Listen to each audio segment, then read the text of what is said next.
itu juga nanti menyalurkan anggarannya untuk program-program presiden, misalnya pendidikan, kesehatan, dan sekarang yang tentunya semua masyarakat tahu yang lagi bombastis itu MBG. Misalnya minyak ya. Nah, ketika harga minyak itu turun, satu sisi kita diuntungkan karena kita punya biaya kompensasi yang besar. Apapun kebijakannya, ya Mbo ada visibility study minimal. Nah, kelihatannya saya nggak pernah menjumpai dokumen visibility study dari kegiatan MBG ini. Harusnya anggaran itu bisa dipakai untuk yang lain. Jadi nggak bisa. Kita contoh misalnya, ya kalau kita mau realistis, kita mau melihat faktanya, triwulan 1 ekonomi kita kan turun. Walaupun turunnya triwulan 1 itu sebenarnya cukup wajar. Kenapa? Karena biasa triwulan 4 itu cukup tinggi.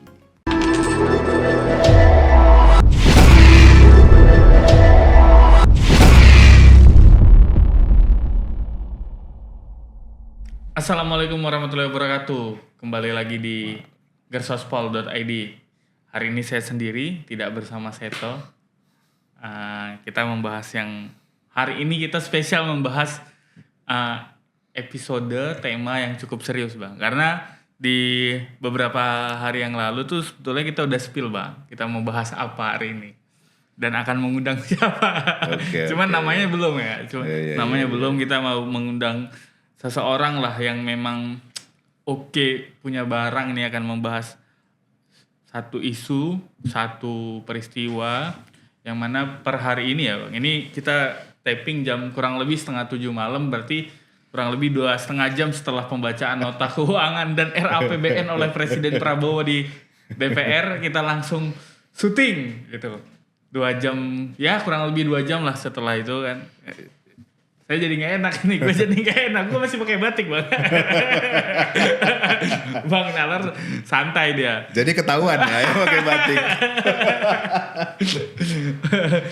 Gimana Bang, apa kabarnya Bang Nalar? Alhamdulillah baik, cuman ya karena pancaroba masih agak-agak batuk sedikit. Tapi ya overall sih alhamdulillah. Ya, ini Bang Nalar kita paksa sebetulnya. Bang harus hari ini Bang, karena mau dimasak hari ini Bang. Pokoknya harus ini, mau malam jam berapa kita jabanin lah Bang Nalar untuk taping podcast hari ini. Jadi gue langsung aja sih Bang, gue nggak mau intermezzo terlalu panjang. Sebenarnya sebelum gue memulai pembahasan kita ini yang cukup panjang sih sebetulnya Bang. Gue memprediksi ini bisa panjang ya Bang. Gue mulai dari satu statement penting sih sebetulnya Bang.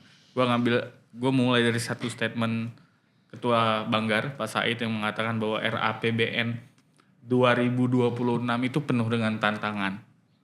Itu statement langsung ada di sosmednya Pak Said Abdullah. Jadi sedikit informasi kawan-kawan bahwa tadi sudah dijelaskan bahwa kurang lebih pukul 2:30 jam 3 sore Bapak Presiden Prabowo menyampaikan nota keuangan dan RAPBN 2026. Sebelum kita baca soal angka-angkanya, gue pengen tanya dulu ke Bang Nalar. Singkat aja Bang, kira-kira sejauh mana Bang Abang melihat? Karena orang masih banyak menganggap bahwa di bulan Agustus itu kan orang hanya tahunya momen bersejarah 17 Agustus, hari ulang tahun kemerdekaan.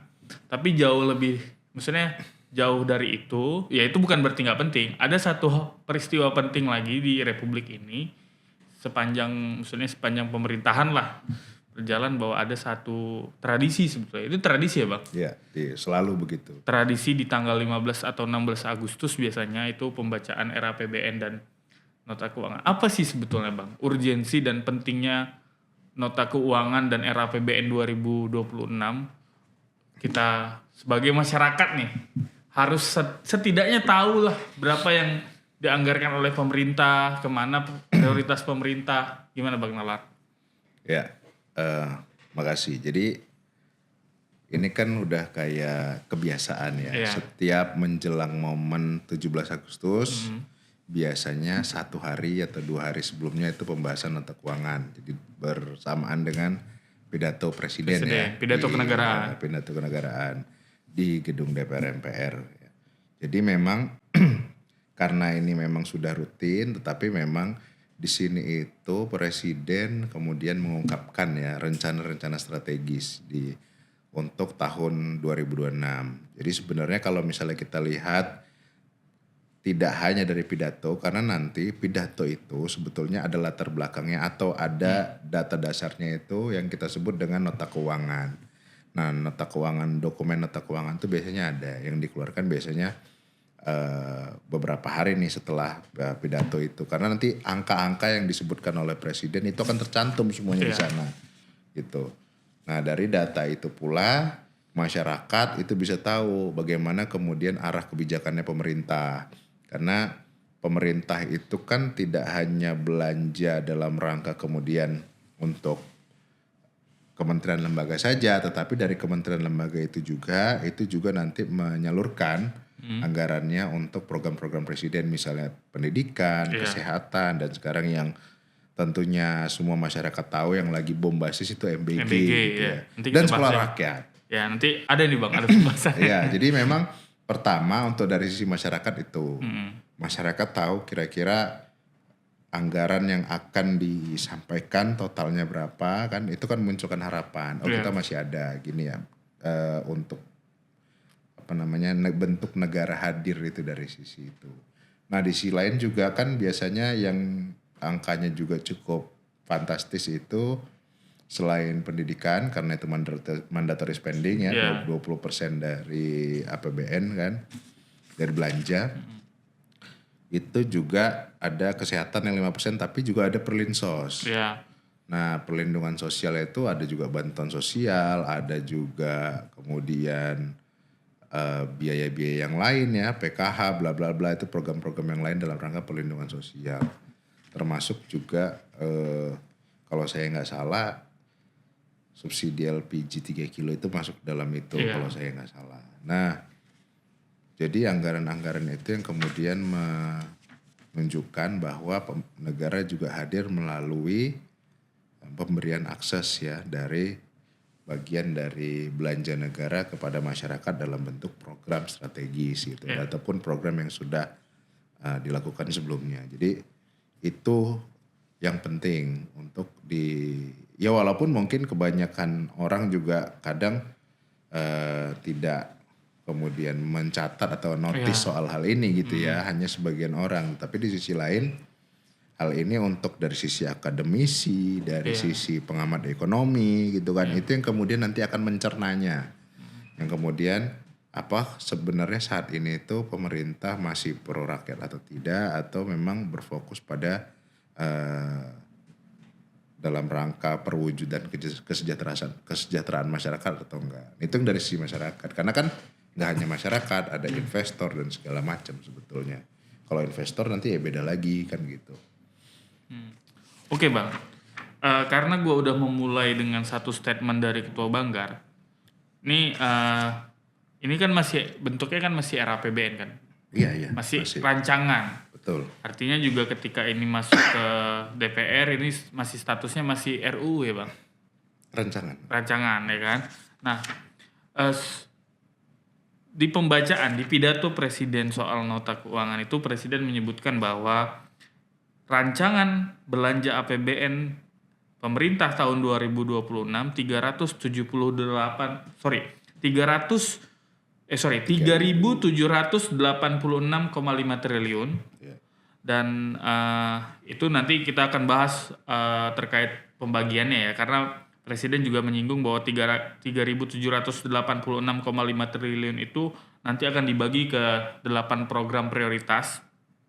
Cuman kita belum ke situ Bang, kita masih di angka 3.786,5 triliun ini. Gue coba tarik, artinya kan secara tidak langsung kan Banggar sudah mengetahui selaku institusi yang mungkin memfasilitasi atau memediasi dengan Kementerian Keuangan selaku eksekutif. Nah, di eksekutifnya ini kan Banggar. Nah, menurut Abang apakah statement Pak Said Abdullah atau ya kita let's say itulah statement Pak Said Abdullah terkait era APBN tahun 2026 ini penuh dengan tantangan, ini ada korelasinya nggak Bang dengan angka yang 3.786 itu? Kalau saya melihatnya penuh tantangan itu lebih ke dari kondisi global. Kalau kita lihat dari belanja negara itu kan itu lebih belanja negaranya internal kita ya. Iya. Jadi misalnya dengan kebijakan tarif dagang, terus geopolitik, intinya soal geopolitik yang kemudian belum stabil, belum lagi harga komoditas. Karena gini, satu sisi misal contoh untuk misalnya minyak ya. Nah, ketika harga minyak itu turun, satu sisi kita diuntungkan karena kita punya biaya kompensasi yang besar. Iya. Kalau di masyarakat kenalnya bahasanya subsidi. Subsidi. Tapi kalau di APBN kompensasi, kan. Oke. Nah, jadi satu sisi ketika harga minyak itu kita diuntungkan, tetapi di sisi lain kita juga dirugikan karena kita punya minyak sendiri kan yang diekspor. Jadi otomatis ketika turun ya ada PNBP yang berkurang dari sana kan, karena penerima bukan pajak sumber daya alam termasuk salah satunya itu minyak, ya itu jadi berkurang akibat itu. Jadi kan kalau misalnya kita lihat kondisi sekarang itu untuk harga komoditas ya, mau minyak, batu bara, sawit juga bergejolak, tapi sawit cenderung positif ya, arahnya juga mungkin akan lebih Intinya tambang lah ya bang. Iya, nikel kita kan cukup turun ya. Kita padahal punya banyak. Nah, kalau saya membacanya itu lebih ke situ. Kemudian karena gini, kita nggak bisa membaca itu satu titik. Akibatnya adalah ketika ada gejolak yang dikatakan tantangan itu kemudian terjadi ya, itu juga berdampak kepada penerimaan. Baik dari sisi pajaknya, perpajakannya ataupun dari non pajak atau bukan pajak gitu. Nah, disinilah kemudian kreativitas atau inovasinya pemerintah dalam rangka ibaratnya mengayuh sampannya itu loh sampai ke titik tujuan gitu. Jadi dia bisa sampai tujuannya itu dengan strategi perencanaan yang baik gitu. Nah ini yang menjadi tantangan, bagaimana realisasinya di tahun depan sebetulnya itu. Kalau yang saya baca ya. Iya, oke bang, paham. Sebelum kita masuk jauh lebih dalam sih sebetulnya bang, karena ini tadi bang Nalar udah nge-mention soal pendapatan, soal pajak. Tapi gue kita belum sampai ke situ loh bang. Jadi presiden tadi di pidatonya menyampaikan bahwa ada setidaknya 8 program prioritas dari presiden. Cuman malam ini kita nggak akan meng-highlight itu semua kawan-kawan karena mungkin akan memakan waktu yang cukup panjang. Cuman kita coba untuk mengambil 3 dari 8 atau 4 lah, let's say 4 dari 8 program prioritas presiden yang angkanya cukup fantastis bang. Cukup fantastis. Yang pertama MBG, makan bergizi gratis, itu di angka 335 triliun. Terus anggaran pendidikan 757,8 triliun. Kemudian adalah anggaran kesehatan 244 triliun. Dan yang terakhir anggaran perlinsos 508,2 triliun. Nah dari keempat program prioritas itu menurut Bang Nalar apakah ini sudah menggambarkan bahwa ini benar-benar yang menjadi kebutuhan masyarakat? Karena suka tidak suka, mau tidak mau bahwa anggaran kita, PBN kita juga dari pajaknya dari rakyat juga kan gitu. Apakah ini sudah menggambarkan, oh ternyata ini memang sudah disesuaikan dengan kebutuhan masyarakat, atau memang sebatas ya udah ini cita-cita presiden aja yang ternyata tidak sebanding dengan realita di lapangan? Ya. Terkait tadi ada MBG, pendidikan, kesehatan, dan perlinsos. Ya. Sebetulnya ada anggaran ketahanan energi juga. Tapi maksudnya ini kan highlight terbesar ya. Terbesarnya Bang. Yang untuk 4 program ini aja lebih dari 1.000 kan. Iya. Ya kan? Ya. Nah pendidikan aja udah 750-an, kesehatan udah 250-an, itu udah 1.000 sendiri. Iya. Ya kan, jadi 1.500 let's say gitu ya, kurang lebih ya. Karena 4 ini juga langsung segmented ke rakyat kan Bang. Ya, yang dampaknya kalau misalnya kita lihat perbedaan yang mencolok ya dari apa yang dilakukan Pak Prabowo dan Pak Jokowi di periode sebelumnya. Pak Jokowi kan kalau kita tahu kan fokus ke infrastruktur. Iya. Bangun akses, jadi bangun mungkin IKN. di sisi lain ya salah satunya IKN ya. salah satunya IKN. Nah, kemudian di era Pak Prabowo, kemudian kalau kita coba lihat itu lebih menyasar langsung ke kebutuhan masyarakat, ke rakyat gitu ya, sebagai penerima langsungnya. Jadi Iya. bukan efek dari sesuatu, Oke. efek dari pembangunan ininya bukan. Kalau misalnya Pak Jokowi kan infrastruktur, Baru ya manusia. kemudian nanti efek ekonominya begini, Iya. begitu setelah berapa lama kan gitu ya. Walaupun ada juga yang nggak jalan kan, Iya. bandara, Iya, ya Kertajati. kan, Kertajati, KN gitu Iya. kan. Nah, kalau di sini yang di Pak Prabowo itu kelihatannya langsung ke masyarakat, which is bisa jadi bagus, ya kan. Tapi di sisi lain kalau misalnya apakah ini bentuk dari keberpihakan langsung ke rakyat, bisa iya bisa enggak. Kenapa? Gini, program makan bergizi kayaknya saya berkali-kali di podcast baik di Perekonomian Maju, kalau nggak salah pernah juga di Gersospol juga punya, pernah kalau nggak salah ya. Itu saya bilang dari sisi kegiatan untuk MBG itu bagus asal kemudian dia benar-benar dikaji lebih dalam arti begini, dikajinya bukan dijalankan atau tidak, bukan, tapi siapa duluan Yang itu dapat. betul. Prioritas berarti Bang. Betul. Jadi ada prioritasnya, misalnya daerah-daerah tertentu yang memang jumlah masyarakat kurang gizinya tinggi. Datanya ada di BPS ada. Gitu. Pemerintah punya datanya data pemerintah sendiri, ada surveinya tiap tahun gitu. Nah, kenapa yang saya sayangkan kenapa nggak begitu dulu? Karena pendekatannya beda ya Bang? Karena kita punya celah fiskal. Maksud saya gini, apapun kebijakannya, ya Mbok ada visibility study minimal. Nah, kelihatannya saya nggak pernah menjumpai dokumen visibility study dari kegiatan MBG ini. Kemudian yang ya memang ini janji kampanye kan waktu kemarin itu. Jadi janji politik lah bisa dibilang. Janji politik yang kemudian langsung direalisasikan. Which is itu nggak ada masalah kalau saya rasa argumentasinya jelas, ada visibility study-nya yang kemudian dengan celah fiskal kita yang terbatas, ya itu juga jadi bisa lebih optimal penggunaan dananya gitu loh.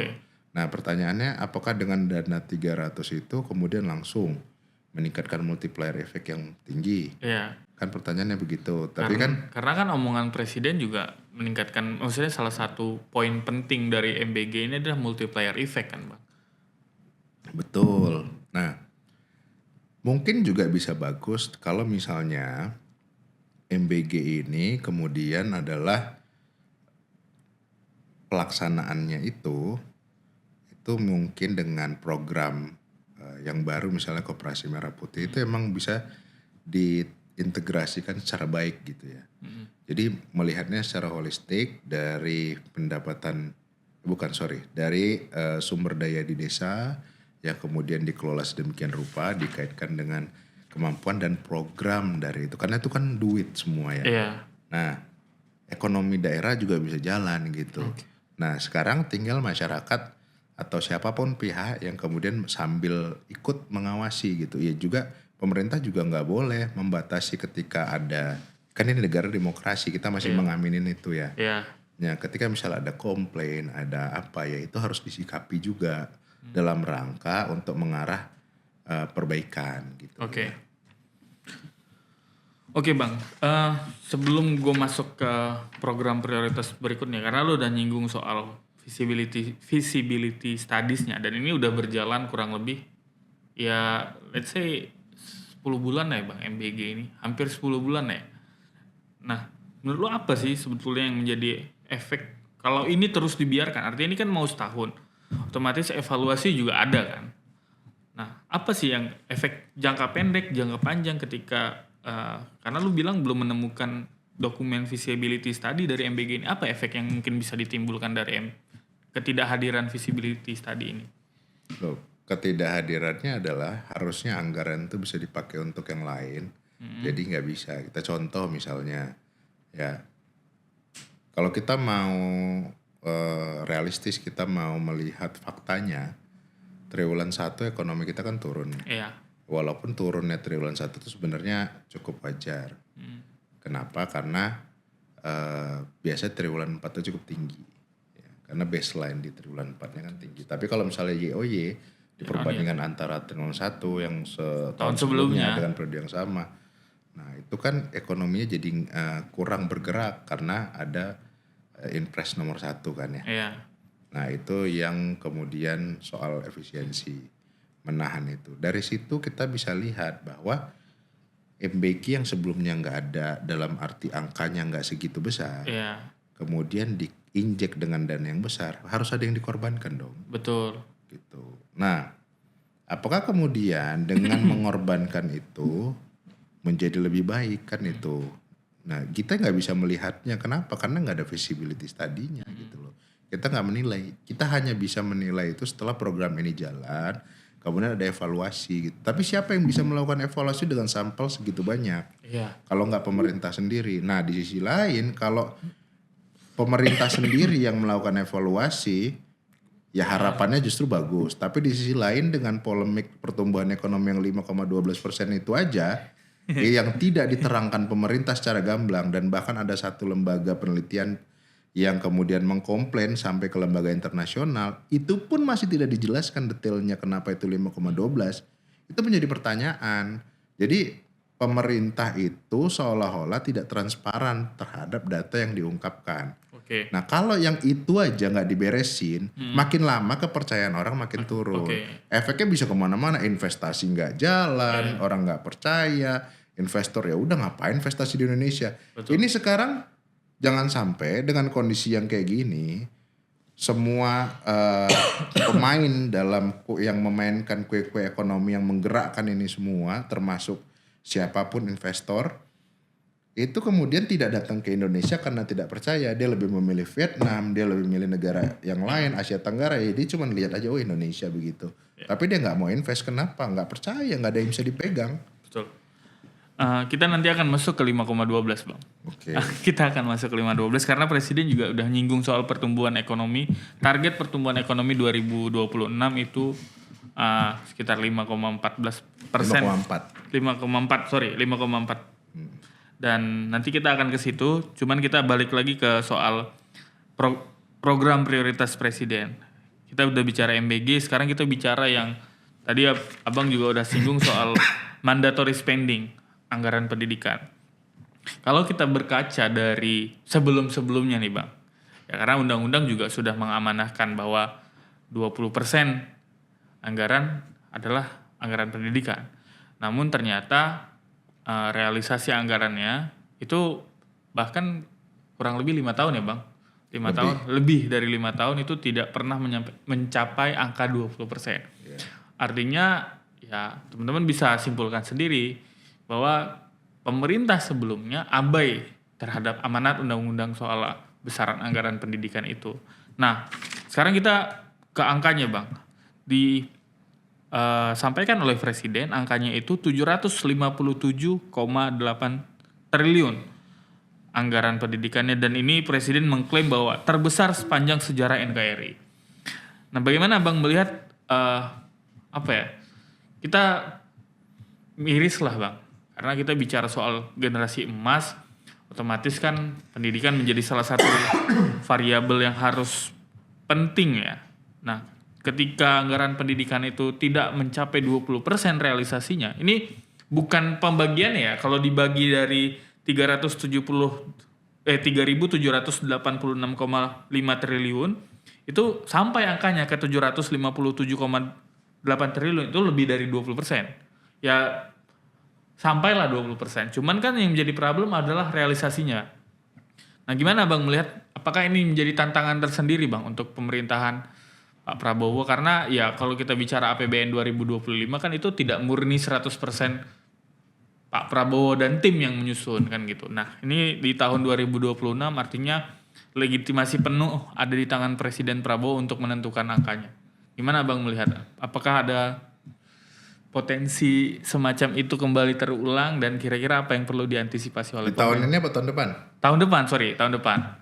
Oh, kalau tahun depan mungkin nggak tahu ya kalau apakah potensi atau enggak pasti selalu ada. Iya. Tinggal seberapa besar potensinya. Trennya yang terjadi tadi dibilang angkanya 16, 17, 18%. Di situ aja. Iya. Jadi Realisasinya Bang? Realisasinya. Jadi 16, 17, 18%. Di situ aja angkanya. Angka realisasinya gitu ya. Nah, saya nggak tahu kemudian apakah model yang seperti ini termasuk model pelanggaran undang-undang apa enggak. Karena kan itu tercantum di undang-undang. Bagaimana kemudian pemerintah menyikapinya atau kemudian disepakati antara pemerintah dan parlemen itu ya sudah diambil dari realisasinya gitu. Nah itu saya rasa pembahasan yang lain. Tetapi kalau kita lihat memang tadi kan udah ada program MBG, ya kan. Terus jadi bedanya dengan era sebelumnya dengan infrastruktur ini ke masyarakat.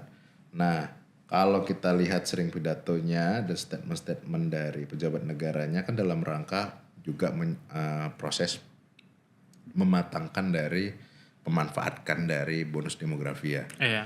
Makanya anggaran pendidikannya juga tinggi. Karena begitu belanjanya naik, otomatis dia secara otomatis yang si pendidikan dan kesehatan karena mandatory spending juga ikut naik. Iya. Ya kan? Karena aturan persennya udah diatur. Udah diatur. Nah, tinggal dengan sekolah rakyat, Iya. sekolah Garuda, terus kemudian kalau nggak salah saya itu ada perbaikan sekolah itu loh, program. Iya, program fasilitas sekolah dan kampus. Nah ya itu perbaikan itu sekolah itu kan juga sebetulnya masuk di pendidikan. Iya, itu angkanya cukup besar tuh Bang, 151,1 triliun. Itu yang, jadi kan kalau misalnya kita lihat itu ya, kalau jelas makin tinggi belanja, porsi pendidikan dan kesehatan makin mengikuti. Nah saya yang harapannya adalah, kita selalu defisit kan. Iya. Harapannya semoga anggaran pendidikan ini tidak digunakan atau dikorbankan untuk melindungi defisit. Oke, artinya dipotong gitu. Nih Iya. untuk nutupi defisit. Jadi supaya defisitnya nggak terlalu tebal. Nggak terlalu tebal, jadi kayak anggaran pendidikan dipakai. Mudah-mudahan tidak seperti itu Iya, gitu loh. kita harapannya Tapi juga kok tidak seperti itu. tidak seperti itu, tapi kok terus-terusan terjadi. Toh defisit juga terus terjadi gitu ya. Jadi harapannya sebetulnya ya pemerintah dengan kondisi sekarang terbatas, utang terus kan. Ya kan? Iya. Nah, Iya. kalau beneran efisiensi ya dihitung yang beneran efisiensi bukan realokasi ya. Efisiensi sekarang masih bisa dibilang masih dapat masuk akal karena mungkin belanjanya tidak sepenuhnya tersinkron dengan baik karena itu pemerintah sebelumnya kan, bukan presiden yang baru. Tapi 2026 harapannya udah nggak begitu lagi. Tapi satu sisi saya cukup heran kenapa kalau emang mau diefisiensikan kenapa nggak dari sekarang sih di era APBN? Ada Bang, ada. Iya, maksudnya ya udah langsung dirancang dari awal aja. Jadi nggak 3.800, kan 3.800, 3.700, 3.800, 3.700 kan? Iya 3.700. Ya kan, belanja 3.700 kan. Nah ya udah. Langsung diefisiensi. Iya. Bahaya. jadi dirancang dari awal aja gitu. Harapan. Tapi apakah ini masalah Berarti konsepnya waktu? potong di depan Bang. Oh gitu. Bukan potong di depan. Maksudnya langsung dikecilkan di depan. Iya. Jadi atau nanti memang harus berdiskusi lagi dengan DPR, antara pemerintah dan DPR kan sebelum undang-undang APBN itu jadi, biasanya bulan September, di akhir September tanggal 20-an. Apakah memang begitu mekanismenya harus dibicarakan dulu ke DPR? Ya kalau itu saya nggak terlalu ini ya, tapi kalau saya mikirnya kalau emang efisiensi dari awal aja gitu loh, biar lebih simpel pembahasannya. Tinggal nanti dari anggaran itu ini kemana nih pos-posnya gitu, atau emang belum cukup waktunya jadi nanti dibahas gitu. Ini pernyataan yang bercabang dan mengundang respon, mengundang kontroversi karena statement Bang Nalar ini cukup bisa buat kontroversi di luar sana. Loh, tapi kan Pak Prabowo bilang nggak mau defisit kan? Tidak mau defisit. Iya, intinya ada waktu kapan saya lupa. Ya nanti kita akan masuk ke situ Bang. Cuman gini Bang, artinya kan kalau kita bicara soal efisiensi, itu kan bukan, ini asumsi gue, analisa gue, artinya kan tidak hanya variabel eksekutif. Nah, terus ada variabel legislatif di dalamnya. Apakah ini akan menimbulkan, maksudnya kalau tadi statement Bang Nalar itu dibicarakan di depan, apakah ini punya konsekuensi politik, Bang? Apalagi kan presiden adalah ketua umum partai. Nah, kalau konsekuensi politik, ya pertanyaannya apakah konsekuensi politik itu tidak boleh dikorbankan demi kepentingan negara? Menarik. Saya balikin lagi nih. Bolanya lempar, Pak. Iya. Gitu. Nah, maksud saya gini. Jadi apapun itu namanya, kemudian ada konsekuensi politik dan segala macamnya. Mungkin ya di awal ketika itu kan nggak populis kan? Iya, sangat tidak populis. Intinya banyak pihak yang mungkin dirugikan ya dari sisi itu. Tapi niatnya kalau misalnya niatnya memang memperbaiki keuangan negara gitu ya. Tapi tentunya tetap mempertimbangkan pihak-pihak mana saja atau pos mana saja yang menjadi prioritas gitu. Kalau sekarang kan efisiensi. Tapi dari sisi misalnya kepolisian nggak potong. Pertahanan nggak potong, ya kan? Parlemen tidak potong, nggak potong juga. Kalaupun potong 3 ini tuh tipis-tipis gitu loh. Tapi bahkan nggak tipis, Bang, nggak dipotong. Sama sekali nggak dipotong. Bukan saya ya ngomongnya. Karena ini fakta dan itu teman-teman bisa cross check langsung. Betul. Kan gitu. Jadi memang kalau misalnya mau efisiensi, kalau misalnya soal kenapa anggaran pertahanan nggak dipotong karena kondisi politik ada perang dan segala macam ya kan mungkin itu TNI-nya aja, kenapa polisinya juga nanam jagung, Bang. Swasembada pangan. Iya benar, ini fakta teman-teman. Jadi memang polisi kita sekarang kan bertugas selain mengayomi masyarakat juga bertugas membantu cita-cita presiden untuk swasembada pangan dengan nanam jagung. Jadi sedikit membantu Pak Kapolri bahwa masuk akal Pak Kapolri, anggarannya naik. Kenapa nggak minta sama Kementerian Pertanian? Itu silakan diskusi Pak Kapolri dan Pak Mentan untuk diskusi lah. Tapi kita balik lagi, Bang, ke pembahasan. Masih ada 2 program prioritas ya, Bang. Itu anggaran kesehatan, angkanya 244 triliun dan anggaran Perlinsos 508,2 triliun. Nah, dari 2 program prioritas nih gimana Bang melihat? Apakah memang sekrusial itu untuk oke lah kesehatan. Nah, untuk Perlinsos nih sekrusial itu, Bang? Ya, kalau Perlinsos itu menurut saya krusial. Kenapa? Karena kan gini. Kalau kita ngelihat fenomena aja ya. Saya nggak ngelihat dulu angka 5,12 sebelum pemerintah jelasin lah gitu ya. Nah, saya nggak ada masalah dengan angka itu asal pemerintah ngejelasin. Kita lihat fenomena aja gitu loh. Banyak PHK kemudian kan yang kemudian kalau misalnya dibilang industri juga jalan kok begini, tapi PMI manufaktur kita berbulan-bulan kontraksi loh di bawah 50 skornya. Gitu ya. Yang dibikin S&P Global. Kalau mau dicek di Bloomberg juga sama begitu. Bahkan di nota keuangan mungkin nanti biasanya itu juga pakai datanya Bloomberg yang di bawah 50 gitu, 50. Artinya ada kontraksi di sana. Nah, itu menunjukkan soal produksi barang, pembelian barang, pengiriman barang itu dari itu sebenarnya menunjukkan itu. Nah, dari fenomena-fenomena itu aja ada tekanan di masyarakat sebenarnya gitu ya. Tekanan di masyarakat itu yang membuat Perlinsos ini menjadi bantalan. Oke.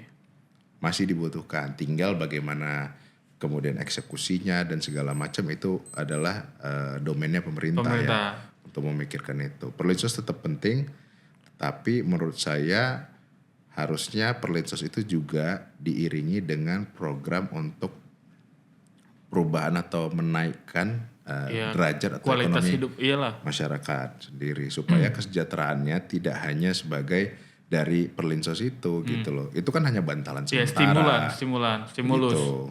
Itu sementara. Kecuali memang untuk lansia yang dapat PHK di atas umur 60-an tahun itu kan dapat program itu, seingat saya. Nah kalau misalnya itu ya memang itu jadi ibaratnya udah Ya dia sudah tidak angka produktif kerja betul lagi. itu jadi emang tanggungannya pemerintah. Tapi di sisi lain untuk usia produktif apalagi kan bonus demografi sekarang lagi dialami banyak usia muda. Nah itu juga pemerintah melakukan integrasi program gitu ya. Tapi tidak hanya misalnya pemberian pelatihan, habis pemberian pelatihan hilang. Iya. Masyarakat juga bingung Tidak ini di mau follow up. iya ini mau kemana habis ini gitu loh. Ibaratnya Mau ngajuin kurnya susah. iya. Lanjut Bang. Jadi memang ya tempatnya diarahkan juga seperti Oke. apa. Nah, kita tadi udah bicara soal anggaran program prioritas, sekarang kita bicara soal pendapatan ya Bang. Jadi di statement presiden itu presiden menargetkan pendapatan tahun 2026 itu 3.147,7 triliun. Dan itu kalau dibagi 2.692 triliun pendapatan pajak, 455 triliun itu PNBP. Berapa PNBP-nya? 455. Nah, ini Turun kan berarti turun. PNBP-nya, tapi pajaknya naik. Perpajakan naik. Nah, gimana Bang lihat soal target pendapatan? Karena ini kalau kita bandingkan dengan belanjanya itu defisit 638,8 triliun atau 2,48% dari PDB. Gimana Bang, optimis nggak untuk pendapatan ini dengan situasi Cortex? Pertama ini sebelum ke Cortex ya. Yeah. Target penerimaan 3.100 sekian itu dan kemudian perpajakannya kan 2.692. Nah, itu kan berarti kalau dari outlook 2025 berarti kurang lebih kan naiknya 12%. Iya. Karena 2.300-an kan 2.300. di outlook 2025 tuh. 2.400 Bang, sorry. 2.490. Nanti lihat sendiri. Iya. Dari outlook yang dipaparkan Kementerian Keuangan di Badan Anggaran. Oke. Itu kan kalau nggak salah tuh di awal Agustus. Iya. Ya, awal Agustus kemarin. Nah, itu disampaikan sekitar 2.300 turun berarti. Bukan, naik dari 2.300 sekian ke 2.600 kan. Oh, oke, iya. Nah, naiknya kurang lebih 12%. Oh, iya. Nah, maksud saya gini, 12% itu oke lah ya dalam rangka gini. Tinggal 12% ini mau ditempuh dari mana? Iya. Gitu. Betul. Nah, apakah kemudian 12% ini lagi-lagi menaikkan pajak, persentase pajak, memperluas dalam arti produk yang sebelumnya nggak kena pajak jadi kena pajak, atau memang meningkatkan aktivitas ekonomi yang kemudian berdampak pada penerimaan. Gitu loh. Kan gini, pemerintah mau naikin pajak misalnya ya, kayak misalnya PPN lah kemarin yang sempat rame gitu ya. Nah kan ada efeknya kemudian kalau PPN-nya naik orang jadi yang harganya 10 jadi 11 gitu ya. Intinya ada kenaikan di sana. 11 ke 12% itu kan lebih dari 10% Pak. Kan gitu. Hampir 10% kan, sekitar 8,9 gitu, 9%. Nah, itu kan tinggi gitu ya, kenaikan itu gitu. Nah, di sisi lain kalau misalnya pemerintah di sini menaikkan pajak atau peningkatan penerimaan perpajakannya itu dengan menekan biaya lagi, menekan biaya ke masyarakat, jadi menurut saya kurang produktif, jadi kontraproduktif dia. Justru nanti dampaknya kontraksi di ekonomi, orang jadi nggak belanja, gitu loh. Nah ini masalahnya menurut saya. Jadi kalau memang perluasan basis, kayak misalnya e-commerce yang dulunya nggak kena pajak terus jadi kena pajak, iya nggak apa-apa, gitu loh. Kemudian loh semuanya kan harus kehitung dong. Betul. Transaksi gitu loh. Ini bukan soal kemudian, kalau saya setuju, ini bukan soal kemudian pemerintah kemudian menekan masyarakat, intinya rakyat ditekan lagi. Oh enggak, masa kemudian pedagang-pedagang yang usaha menengah atau kecil itu yang Tanah Abang tertib ya, tertib bayar pajak. dengan dia punya CV atau PT gitu ya, atau UD lah usaha dagang yang tapi ke track gitu kan, Kenapa itu pajak? bisa dikenakan pajak ya kan. Nah kenapa mereka nggak boleh? Kenapa Kan yang gitu. jual di toko oren nggak? Iya kayak gitu. Jadi satu sisi tadi kan sempat ngomong Cortex. Iya. Nah kalau Cortex itu bener Iya. jalan, Iya. itu kan memperluas basis pajak karena Iya. nanti transaksi dia kedetek. Kedetek. Nah jadi nanti orang bisa kelihatan kan, sama juga yang apa payment ID ya kalau nggak salah. Iya. Nah kalau itu kan semua nanti terintegrasi tuh, ya karena kan dari Cortex nanti ke payment ID, dia nanti bisa ngecek orang ini laporan pajaknya sekian, berarti tapi- pendapatannya segini nih. tapi belanjanya kok belanjanya terus. ngeri kali kan gitu. Apa ini yang dibawa bantal kata dia kan gitu. Jadi Betul. ketahuan. Betul. Nah, jadi sisi lain Cortex itu kalau memang benar bisa jalan dalam waktu dekat, satu sisi memperluas itu kan. Nah, efeknya juga ke penerimaan. Tapi jangan kemudian gara-gara punya target kayak kita bikin perusahaan ada KPI.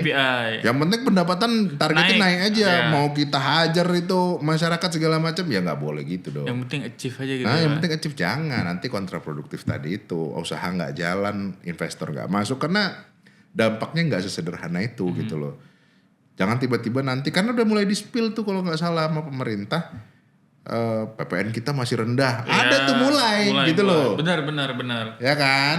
Kalau saya justru kalau mau digenjot salah satunya adalah bisa jadi pajak penghasilannya justru diturunin supaya ekonominya bergerak. Oke, jadi orang belanja terus gitu ya, Bang? Iya, karena kan gini, kita itu kontribusi konsumsi rumah tangga Paling terhadap perekonomian tuh gede banget Paling loh. besar, Bang, memang. Kan kalau misalnya kita lihat itu kan potensi. Iya. Dengan kelakuan orang Indonesia ini yang konsumtif parah, Iya, ibaratnya bukan konsumen yang rasional gitu, tapi ya emang konsumen yang rasional tuh gak dibutuhin pasar. Iya. Nanti ekonominya gak jalan. Gak jalan, benar. Apalagi kita ketambahan dengan banyak perayaan keagamaan, Iya, banyak gitu. momentum yang bisa ngedorong pasar untuk Betul, kalau bergerak. saya ya mungkin justru PPh-nya diturunin gitu ya. Tapi di sisi lain, kalaupun enggak, ya jangan dinaikin. Iya, oke. Ya, PPN-nya jadi dinaikin. Nah, justru dari sisi lain, PNBP itu yang bisa digenjot menurut saya.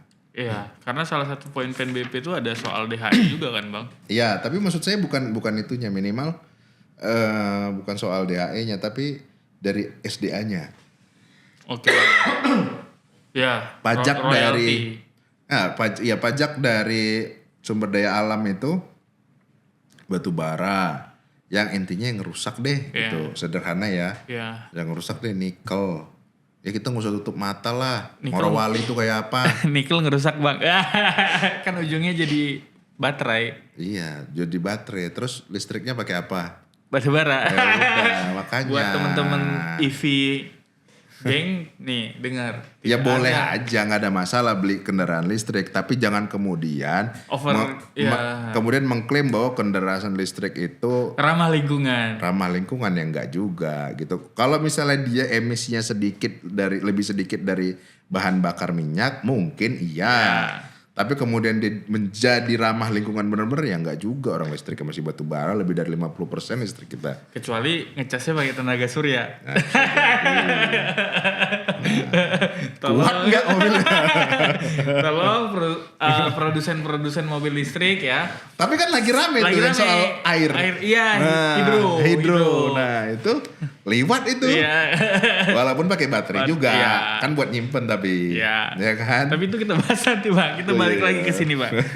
Balik lagi ke soal, karena tadi lu udah nyampein soal pendapatan, terus juga jangan sampai ini jadi anomali yang justru malah Tapi nekan PNBP turun kan? turun. Ya karena turun itu asumsinya karena dividen BUMN gak masuk lagi. Karena kan ke Iya, karena Dan antara. antara. Makanya 80-an triliun kan yang Iya. dividen yang harusnya diterima. Kan tapi kan kecil. harusnya 90, Bang. Sama cukai rokok gede mana? Cukai rokok. Nah ya udah. Berarti untuk perokok ikhlas nih. Sukanya Yo, dinaikkan. enggak. Tapi yang ilegal yang Iya, diurus. betul. Karena itu Nah, penyakit ya bang, penyakit. iya. Karena tidak tercatat, rokok ilegal itu tidak tercatat. Betul, yang ilegal yang diurus gitu. Kalau misalnya yang ilegal itu bisa diurus, mungkin kan bisa juga menambah kan. Iya, betul Dari betul. sisi itu. Nah, ngomongin soal defisit bang, tadi lu sempat mention di awal, terus juga tadi di pidato presiden ada satu statement presiden yang menurut gua nih menjadi satu cita-cita yang gua awalnya shock bang. Presiden bilang saya berjanji di depan para majelis. Ya mungkin kurang lebih seperti itulah kalimatnya. Tahun 2027 atau tahun 2028 tidak ada defisit sama sekali. Nah gimana menurut lu bang soal statement? Apakah 2027 atau 2027 atau 2028 tidak ada defisit sama sekali? Melihat postur anggaran, situasi geoekonomi, geopolitik, situasi domestik, itu gimana? Mungkin nggak pertanyaannya? Ya mungkin lah. Kalau soal Caranya? mungkin aja dipotong-potong. Ini- Enggak gini. Efisiensi lagi. Jadi pertama, apakah kemudian menghilangkan defisit itu jadi masuk akal? Masuk akal. Kenapa? Karena beban kita yang terlalu tinggi. Iya. Ya, dari APBN itu aja misalnya kita harus bayar bunga, belum lagi nanti jatuh tempo kan, gitu. Itu bunga aja udah 500 lah hampir sendiri. Belum lagi dalam waktu tertentu bisa lebih gede karena bunganya. Kalau kita pinjam terus kan. Nah karena biasanya gini, karena biasanya peminjaman besaran utang yang dipinjam itu lebih besar dari kebutuhan. Berarti ugal-ugalan dong minjemnya bang. Nah pertanyaan di perencanaan gitu. Tapi satu sisi pemerintah mungkin mikirnya gini, Jaga-jaga nih. nyari gitu. utang itu kan susah bos. Iya, nggak Ya bisa kan? sembarangan. Dan nggak langsung cair. Iya. Ya kan. Jadi gedein sekalian aja gitu Iya ya. gedein. Tapi masalahnya ketika itu udah ditarik tapi nggak dipakai, kan beban bunganya ada. Iya. Kayak kita minjem uang tapi ternyata nggak dipakai apa-apa. Nggak produktif jadinya. Bukan, kita nggak bicara soal produktif. Karena kalau kita bicara produktif, kan utang itu gelondongan Iya. dipinjamnya. Terus mau dibilang kemudian ke masyarakat perlinsos nggak produktif, nggak bisa. Nggak bisa ya. Jadi jangan juga kita bilang utang itu nggak produktif, mungkin gitu. Tapi harusnya sebagian produktif iya. Tapi kalau bilang semuanya harus produktif belum tentu, karena negara ini bukan perusahaan pak. Iya. Ada situasi-situasi Iya, ada tertentu kondisi lah. anggaran itu bisa digunakan untuk yang seperti itu. Nah tetapi maksud gua gini, anggaran yang ini ya mungkin bisa diakses bareng-bareng juga sebagai suatu pemikiran bahwa ketika memang anggaran itu dibutuhkan, misalnya jumlahnya 700 triliun ya, kita butuh anggaran gitu. Nah, nggak langsung minjemnya 700 karena realisasinya bisa jadi dalam belanja itu tidak full kan. Iya. Misalnya cuma 95%, ya otomatis kan berarti yang 700 itu nggak Nggak kepake. kepake, iya. Nah, saya berpikiran begini, tapi mungkin pemerintah Kementerian Keuangan yang udah jago sekali lah yang di bidang ini mungkin bisa kasih masukan juga kalau misalnya ide ini nggak masuk akal atau ide ini nggak cocok gitu ya, di komen aja gitu. Kan namanya kita yang mengamati orang yang belajar ekonomi juga kan boleh-boleh aja itu berdiskusi. Nah, saya mikirnya ya jangan semuanya ditarik, misalnya 700 ditarik 600 saja. Kenapa? Nanti kalau ada butuh, Iya. kayak kemarin minta sal, sisa anggaran anggaran lebih. Itu kan ada ratusan T bos, sal itu. Jangan lupa. Karena kemarin Ibu Sri Mulyani juga ketika rapat di Badan Anggaran, kalau nggak salah bisa dicek di YouTube itu, minta menggunakan sal di tahun ini. Iya. Karena Minta DPR untuk ngebuka salnya. iya betul, karena kan harus izin DPR Iya. sal itu. Nah, harus izin DPR karena alasannya adalah penerimaan kita akan sulit mencapai target karena ada dividen yang digeser ke Danantara. Kan gitu. Ada dua sebenarnya. Danantara yang kemudian juga kalau teman-teman masih inget itu adalah cukai minuman berpemanis. Iya, yang harusnya itu udah diterapin tahun ini. Iya. Tapi nggak jadi. Iya betul. Tadi gue mau nanya itu soalnya bang. Nah, ini kan akan terapin tahun depan. Iya. Nah, tapi udah berlaku. Belum, tahun Maksudnya, depan. Oh tapi udah masuk hitungan. Udah masuk hitungan di tahun ini, tapi sudah dihitung tapi belum diterima. Realisasi, Iya. nggak direalisasiin, Iya. dihitung tapi nggak direalisasiin kebijakannya. Karena sepertinya kalau saya nggak salah, mohon dikoreksi kalau salah, itu presiden yang meminta untuk tidak, Ditunda dulu. karena mungkin ada gejolak ekonomi, bla bla bla, nggak tahu lah. Itu pertimbangan dari sini.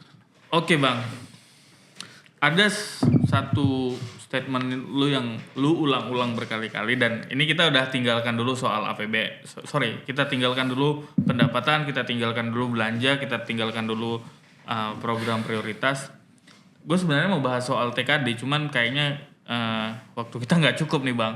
Ada di pidato presiden juga bilang menyampaikan soal target-target makro fiskal ya, termasuk juga target makro ya fiskal, kemudian juga beberapa turunan-turunannya yang mengatakan bahwa target pertumbuhan ekonomi tahun 2026 itu 5,4. Betul. Nah, jika Target ya. Target. Iya. Jika dibandingkan dengan 5,12, apakah itu masuk akal? Kemudian bagaimana? Tapi sebelum lu jawab itu, bagaimana lu melihat 5,12? Pertumbuhan ekonomi 5,12 karena lu udah singgung itu tadi bang. Ya kalau gini, gua nggak ada masalah dengan 5,12 ya selama Itu. ada catatannya. Pemerintah bisa menjelaskan komponen apa yang kemudian memboosting 5,12 itu secara benar. Oke. Gitu ya. Karena gini kan kalau kita sederhana kan ada CIGX kan. Iya. Ya kan, konsumsi, ya kan, kemudian investasi, government expenditure, ada ekspor impor. Ekspor impor itu sedikit lah kontribusinya. Nah di sisi lain konsumsi rumah tangga klaimnya naik, ya kan? Tapi apakah benar demikian? Ntar dulu. Itu. Iya gitu ya. Nah kemudian government expenditure jelas-jelas lah kalau itu apalagi. Sudah efisiensi. Iya maksudnya gini loh. Kemudian apa Rasionalisasi bagaimana apa? kemudian merasionalisasi angka 5,12 itu dengan kondisi yang ada? Kondisi real. Kondisi yang di lapangan PHK, PMI manufaktur kontraksi gitu ya. Gitu. PHK masih lanjut terus, Pak. Gitu ya. Terus selama pemerintah bisa menjelaskan itu, nyatanya tidak sampai sekarang secara detail. Misalnya ya BPS menjelaskan 5,2. Oke. Bisa kemudian, tapi misalnya Menko Perekonomian membantu menjelaskannya detailnya seperti apa, kan bisa berkolaborasi di sana karena BPS nggak boleh beropini kan. Kalau menteri lain kan bisa gitu dengan didukung oleh data-data. Nah di sisi lain mungkin UKP atau PCO tapi detail ya gitu loh, jangan PCO juga nggak ngerti gitu loh, ya kan? Karena kepala PCO itu kan bilang kalau nggak salah dia pernah berstatement terkait orang yang berkomentar 5,12 ini seolah-olah sinis gitu loh. Ketika tidak angkanya optimis, ketika angkanya naik dipertanyakan diributin kurang lebih arahnya ke sana gitu ya. Tapi ketika turun ya udah intinya bukannya justru menjelaskan kenapa, tapi justru merespon dengan bukan memberikan solusi gitu ya. Artinya responnya bukan substansi dari 5,12 itu ya Bang? Iya harusnya kan itu. Karena kebetulan saya beberapa waktu lalu kan juga diundang MNC. Ya kan yang harusnya dengan ada tuh di TV. Jubirnya PCO Fitra Faisal. Tapi memang beberapa menit sebelum mulai itu cancel. Takut kali dia ketemu Abang. Ini bukan soal takut. Loh, saya itu kalau misalnya takut didebati di publik kali Bang. Atau belum siap bahan kali. Kalau ekonominya tumbuh bagus, memang pemerintah bisa menjelaskan, yuk bagus ya, gitu kita loh. Kita senang juga ya Iya, Bang. dan kalau misalnya pemerintah bisa merespon itu dengan cepat, berarti kan kepercayaan itu nggak turun gitu loh. Karena ini soal transparansi. Balik lagi tadi yang saya bilang, investasi masuk atau enggak itu berkaitan dengan apakah informasinya bisa diterima dengan benar atau enggak, data-datanya bisa dipertanggungjawabkan atau enggak gitu loh. Kalau tadi soal angka 5,4% apakah ini masuk akal? Masuk akal karena ini kan harus dia mengejar soal 8% ya. 8% iya karena iya dia nggak bisa kemudian jumping lompat ya. gitu ya. Atau ada cara yang lain supaya bisa 8%. Tapi itu ekstrim. Ekstrim banget itu Bang. Jadi ekonomi diturunin dulu. Jadi baseline-nya rendah. Iya itu tapi kan tapi itu kan nggak baik ya. Itu makanya gue karena bilang berarti itu ekstrim. ada permasalahan nanti di masyarakat, industri dan sektor-sektor lainnya. Ya itu yang menjadi catatan. Iya. Gitu. Artinya lompat terlalu jauh juga bermasalah kan. Iya, 5,4% Masuk akal. masuk akal dengan target 8%-nya. Oke. Ya, dengan target 8% sebagai anak tangga gitu. Harus justru lebih tinggi, kalau nggak kecapai. Nah, sorry gua ralat. Target pertumbuhan 5,4% itu minimum kata presiden. Iya, minimal 5,4. Karena kan yang paling tinggi itu dia batas atasnya 5,8. Iya. 5,8 itu. Oke. Gue masih penasaran soal pertumbuhan ekonomi ini Bang. Karena menurut gue ini itu bukan satu isu yang bisa gampang dicerna oleh masyarakat. Karena kalau kita bicara dengan masyarakat, mereka nggak paham itu pertumbuhan ekonomi. Yang mereka rasakan beras mahal, beras langka kan gitu, telur mahal kan gitu. Iya. Ya ibaratnya kalau bahasa pertumbuhan ekonomi itu kan konsumsi bahasa itu hanya segelintir orang, ya kan. Orang yang belajar ekonomi, orang yang akademisi apalagi ya, atau pejabat-pejabat yang lain atau peneliti, pengamat ekonomi dan segala macam, hanya di level itu saja menurut saya. Tapi memang yang paling penting adalah apakah kemudian masyarakat bisa makan hidup dengan harga yang kemudian tidak fluktuatif atau harganya tidak naik, bisa cenderung intinya paling tidak dijangkau dengan daya beli yang ada dan tersedia gitu loh. Kayak sekarang aja kita nyari beras susah. Di pasar tradisional bisa. Iya, pasar tradisional ada memang. Cuman memang kan berarti kan ada permasalahan terkait distribusi ya, karena ada bahasa. Kalau bahasa pemerintah kan ada mafia, pemain dan segala macam lah. Belum lagi tambah kasus pemalsuan itu kan. Ya PR pemerintah banyak, tapi kan memang pejabat juga mendapatkan manfaat dari situ. Jangan lupa. Iya, maksudnya kan dia dibayar negara, difasilitasi negara, itu maksud manfaatnya. Ada gaji, tunjangan, itu loh. 2029 masih lama. Itu presiden yang bilang 2029 masih lama, pemilu masih lama. Iya.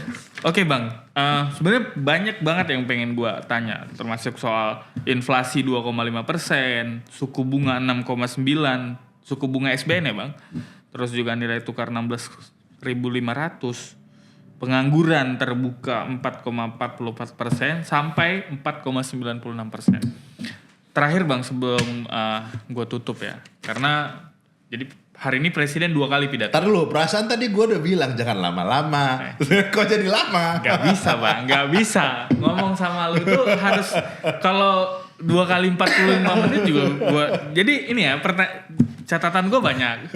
Yang pengen gue tanya banyak.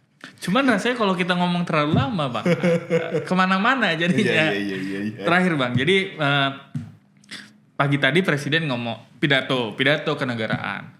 Dan ada satu istilah baru yang menurut gue baru ya sebulan inilah yang dilontarkan presiden soal serakah nomik. Dan itu diulangi lagi di depan DPR, dan apakah ini menjadi satu terminologi baru bahwa ada kegelisahan yang dirasakan oleh presiden terkait ada ya bahasanya bukan konglomerasi sih. Ada segelintir orang yang benar bukan menghisap. Ada segelintir orang yang hanya mendapatkan keuntungan dari ekonomi kita. Artinya tidak ke bawah. Ya benar. Gimana lu melihat fenomena serakanomik ini Bang? Ya itu emang terjadi. Kenapa? Kalau saya pernah nulis itu 2024 lalu kalau nggak salah ya. Tapi akibat karena nulisnya tahun lalu belum diupdate datanya, belum dihitung lagi. Yeah. Ada namanya Material Power Index, Jeffrey Winters. Iya. Ya. MPI ya Bang. Iya. Jadi dia menghitung terkait rata-rata kekayaan dari 40 orang terkaya yang kemudian disandingkan dengan rata-rata pendapatan masyarakat. Gitu ya. Jadi tahun 2014 itu sekitar 674.000 ya. Jadi rata-rata kekayaan 40 orang terkaya, 40 orang. Forbes itu kan 40 orang kan. 40 orang terkaya itu setara dengan Berapa juta penduduk? 674.000 kali pendapatan masyarakat. Rata-rata pendapatan masyarakat. Nah, di tahun 2023 itu jadi 1,2 juta kali, Pak. Jadi kira-kira gimana? Kok 10 tahun nggak nyampe gitu ya?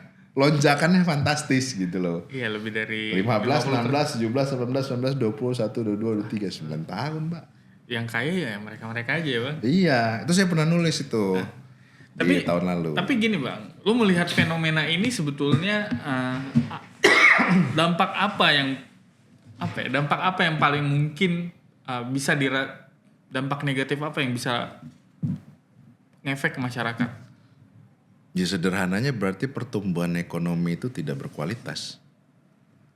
Oke. Jadi hanya kesana ya, dinikmati. Jadi misalnya pertumbuhan naik, kan tiap tahun kita ngomongin pertumbuhan kan? Ya. Ya kan?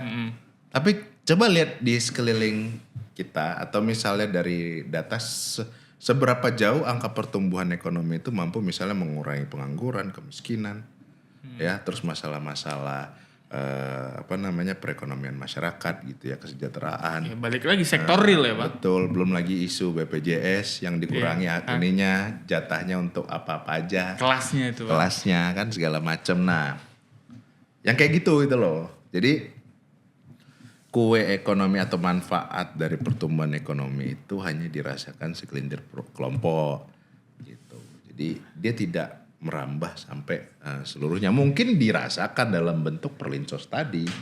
Semua ngerasakan, tapi itu kan yang mendapatkan benefit yang lebih besar, yang pengalinya lebih banyak. Nah, itu bukan dari level itu gitu. Betul. Jadi mungkin ya bahasa sederhananya yang kaya makin kaya. Betul. Gitu. Betul. Artinya ini menjadi keresahan presiden juga ya kan, Bang. Dan gua ya harapannya benar. Ya. Harapannya benar. Gue menangkapnya gini, Bang. Karena slogan Serakah Nomik ini presiden sampaikan di momen yang menurut gua itu bukan sembarangan momen gitu loh. Dia bicara di depan dia acara tertentu kan gitu. Nah, ini artinya memang presiden punya concern yang cukup jelas ya. Maksud gue ini tuh udah mengganggu pemerintahan dia gitu. Dan lu melihatnya apakah yang harus dilakukan oleh pemerintah itu linear nggak dengan APBN ini? Mungkin nggak, Bang, itu bisa mengurai serakah nomik itu, atau jangan-jangan APBN kita juga untuk orang-orang yang lu bilang tadi itu? Ya gini, kalau misalnya serakah nomik itu kan kalau gue melihatnya kan tadi ada yang penikmat lebih banyak. Berarti di sini kita bicara soal ada sisi ketimpangan juga. Yeah. Ketimpangan dari manfaat ya gitu ya. Kalau misalnya kita mau ke sana. Tapi apakah APBN ini bisa? Bisa sebetulnya. Jadi misalnya kan sebetulnya kita udah ada misalnya aturan-aturan TKDN, terus aturan pengadaan itu harus 40% UMKM dan segala macamnya itu ya. 30% atau 40% silakan dicek, saya lupa angka detailnya. Nah, itu dari situ kan masuk mekanismenya untuk pemerataan dalam rangka memberikan akses untuk menerima manfaat yang kurang lebih ya dapat kue dari APBN juga gitu loh. Nah pertanyaannya sekarang apakah itu kemudian menjadi sinkron atau masuk akal? Oke. Gitu loh. Ketika misalnya TKDN-nya dikurangi. Gitu loh maksudnya. Nah, atau mungkin ada penjelasan lain, silahkan aja kalau ada penjelasan lain. Tapi kan kalau saya melihat sekilas aja nih karena pertanyaan serakah nomik. Saya nggak membayangkan ada pertanyaan itu. Serakah nomik itu kalau misalnya saya coba sinkronkan soal serakah nomik, kalau memang melibatkan masyarakat, menaikkan kelas atau kesejahteraan masyarakat, ya berarti masyarakat yang lebih banyak dilibatkan. Atau misalnya usaha mikro kecil menengah. UMKM. Gimana ceritanya mengeskalasi itu atau mengkoordinasikan yang kecil-kecil itu dikonsolidasiin. Kemudian bisa bekerja sama untuk membantu pemerintah atau industri dan segala macam. Nah itu emang tugasnya pemerintah kan gitu. Dibantu pemerintah membantu itu gitu. Kementerian UMKM jangan cuma keliling-keliling aja. Gitu, ya kan? Boleh keliling, tapi kemudian tindak lanjutnya outputnya apa? Iya, gitu follow kan. up-nya seperti apa? Dikonsolidasiin itu, karena penting untuk mengkonsolidasiin. Kan kita punya semboyan gotong royong. Gotong royong. Kalau nggak bareng-bareng, waduh, misalnya ada yang satu sangat kuat udah gitu dari luar lagi ya, kita gimana kita mau ngelawan atau bersaing, minimal bersaing gitu kan. Intinya pihak atau konsumen yang ngambil itu punya pilihan lain gitu. Ada perbandingan. Apalagi ya itu tadi, kayak sih sederhananya gitu. Kalau ngomong Serakanomics soal APBN keterlibatan, tapi TKDN dikurangin. Nah, instrumen yang lain itu kira-kira apa ya gitu. Ya, itu yang menjadi pertanyaan kita bersama. Jadi bingung dia. Bukan. Karena gue takut Bang mau nanyanya sebetulnya. Karena kalau gue tanya ini jadi sorry ya, gue batuk-batuk. Gak apa-apa Bang. Karena agak berat memang. Gue mau nanya, gue mau feedback. Cuman gue, nanti aja lah. Kita bahas di episode berikutnya. Kita simpan sampai bertemu di episode berikutnya. Gersas Frank.